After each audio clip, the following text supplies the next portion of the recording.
नमस्कार, आपल्या सर्वांचं प्रियंकाच रेसिपीमध्ये स्वागत आहे। आज आपण बनवणार आहोत कोकणी पद्धतीचा गोडा मसाला, म्हणजेच वाटण। वाटण नसेल तर आपल्या जेवणाला चव येत नाही, म्हणून अगदी सोप्या पद्धतीने होणारा गोडा मसाला तुम्ही कोणत्याही भाजीमध्ये किंवा नॉनव्हेजमध्ये टाकू शकता। आणि हा गोडा मसाला बनवताना तुम्हाला काही महत्त्वाच्या टिप्स पण देणार आहे, त्यासाठी व्हिडिओ स्किप न करता पूर्ण बघा। तर मग रेसिपीला सुरुवात करूया। इथे आपण 4 लसूण घेतलेले, 5 कांदे घेतलेले मोठ्या आकाराचे आणि 3 वाट्या सुके खोबरे घेतलेले आहे। इथे आपण कांदा उभा कापून घेतलेला आहे आणि लसूण सोलून घेतलेले आहे, खोबरे पण आपण किसून घेतलेले आहे। आता आपण इथे कढई गरम करायला ठेवलेली आहे, त्यामध्ये खोबरं भाजून घ्यायचं आहे आपल्याला। आणि हे खोबरं आपण मीडियम आचेवरती अगदी गोल्डन कलरवरती भाजून घ्यायचं आहे।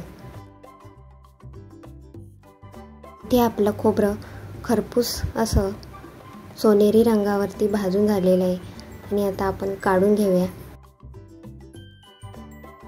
आणि आता आपण यामध्ये लसूण पण थोडे थोडे भाजून घ्यायचे आहे।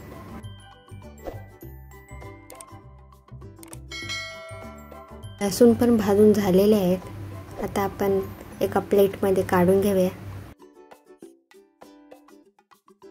त्यानंतर आपण या कढईमध्ये 2 चमचे तीळ पण भाजून घ्यायचे।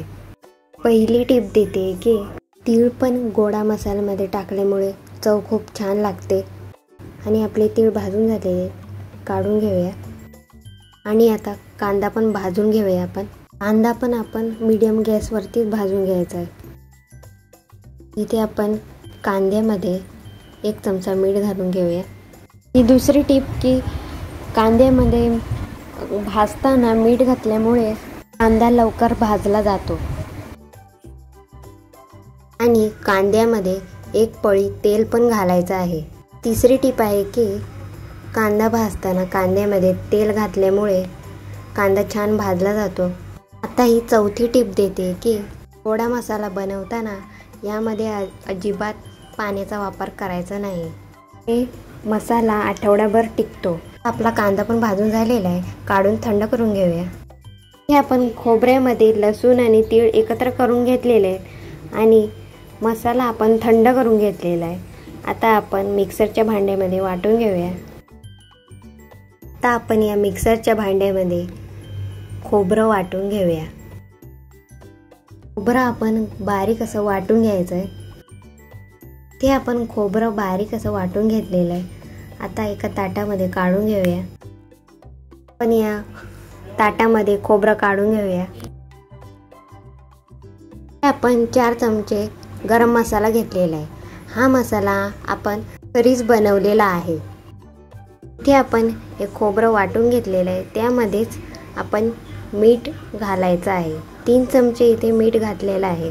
5वी टिप देते की मीठ घातल्यामुळे मसाला आठवड्याभर टिकतो। यामध्ये जो गरम मसाला घेतला होता तोच टाकायचा आहे। 4 चमचे आपण घेतलेला आहे। गरम मसाला आणि मीठ खोबऱ्यामध्ये व्यवस्थित असं एकत्र करून घ्यायचं आहे। कांद्याची पेस्ट टाकून यामध्ये एकत्र करायला गेलो तर व्यवस्थित असं एकत्र होणार नाही, म्हणून आधीच आपण एकत्र करून घेऊया।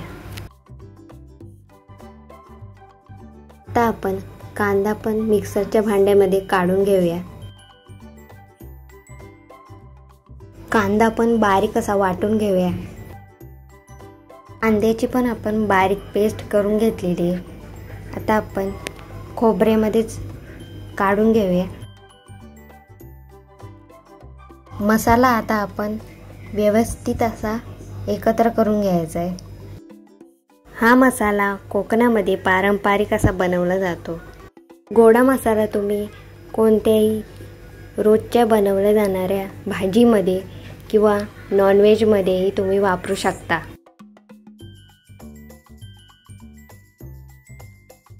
मसाला आता एकत्र करून झालेला आहे। आता एका डब्यामध्ये ठेवायचा आहे।